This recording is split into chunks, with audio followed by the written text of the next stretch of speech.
Hi everyone, welcome back to another video from Crazy Gamer.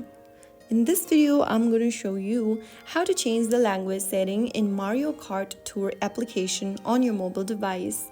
So in order to do that, first of all, open up the Mario Kart Tour application on your device and then launch the game. On the game's main screen, tap on the menu button located at the bottom right corner. Now, click on Settings at the bottom right and then go ahead and scroll down the menu and look for the language option. Tap the language option and then, from the list of available language, select your desired language.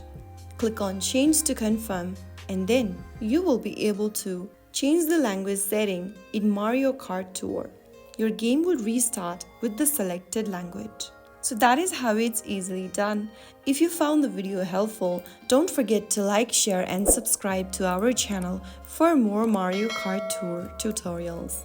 I'll see you in the next video. Stay tuned till then.